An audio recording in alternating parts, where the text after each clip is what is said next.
spion-spion aja, mungkin diperintahkan oleh orang-orang HTI, FPI untuk membungkam saya gitu. Jadi didatangkanlah itu orang-orang.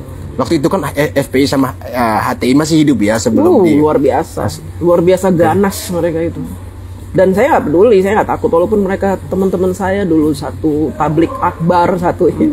Berapa lama Ibu bergabung bersama FPI? Lumayan lama, dari 2004 sampai 2011. Bersama FPI? Bersama FPI, HTI. Saya bahkan ikut yang namanya demo turunkan harga BBM di era SBY bersama Habib Rizik.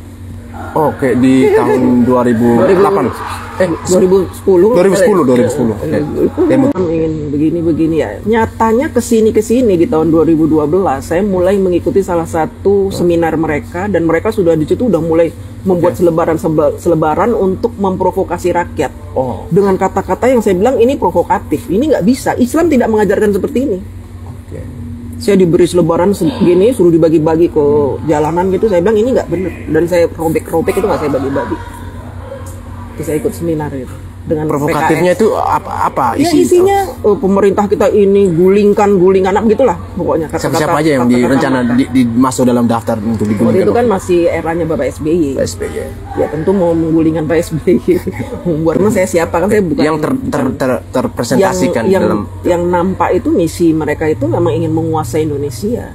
Jadi mereka itu mendapatkan kucuran dana itu memang tujuannya hanya untuk Indonesia ini agar tidak dipimpin oleh orang-orang yang tidak pro asing gitu, yang akan menghambat orang-orang asing menguasai Indonesia. Selama ini nih teman-teman, kalau Abang kalau ingin tahu hasil sumber daya alam kita ini yang ngelola siapa? Apakah Indonesia? Asing. Yang ngelola asing. Asing itu sebenarnya menjajah kita itu. Selama kepemimpinan Bapak Soeharto, Bapak SBY, dan tidak ada yang berani untuk mengusir mereka dari pengelolaan hasil bumi, nggak ada yang berani. Dan ketika Pak Jokowi itu benar-benar berperang, walaupun berperang sendirian. Karena apa? Di kiri kanan Pak Jokowi itu ternyata juga terafiliasi dengan orang-orang asing ini. Nah, organisasi HTI FPI itu dianggap bisa mewakili mereka, mempengaruhi suara rakyat Indonesia yang mayoritas Muslim. Ibu sekarang juga yang masih dikaitkan dengan kasus ijazahnya Pak Jokowi, beberapa ormas ataupun aliansi, baik di PIK bahkan di jalan-jalan. Ini apa yang Ibu mau katakan ke mereka ini? Nah, ketika ormas mereka dibubarkan, double ormas ini dibubarkan. Double ormas ini dibubarkan. Mereka ini muncul dendam yang teramat sangat. Karena apa? Pertama, kucuran dana tidak ada lagi. Ketika mereka bubar, otomatis berhenti kucuran dananya. Ketika kucuran dana berhenti itu, apakah mereka ada hasrat untuk mencari sumber dana yang baru lagi? Yang jelas, mereka punya kucuran dana dari mana-mana. Mungkin dari sini berhenti, tapi yang di sini masih membiayai. Kan kita nggak bisa sebut namanya ya, masih membiayai. Ya akhirnya apa? Karena mereka dibubarkan, mereka berupaya untuk bikin lagi organisasi baru.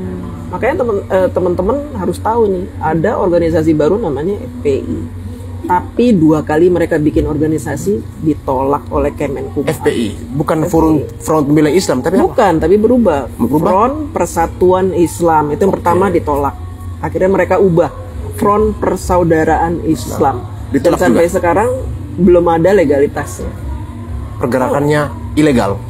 Dianggap pergerakannya ilegal kalau menurut saya. Tapi dananya ya tetap saja, karena kan dianggap bahwa ketua dari FPI dan HTI ini kan masih punya power, people power. Yang muncul di permukaan ini kan orang melihat bahwa HR ya, HR yang mengorkestrasi ini di permukaan. Dan apakah antara FPI dan HTI ini punya satu sumbu yang sama? Satu sumbu.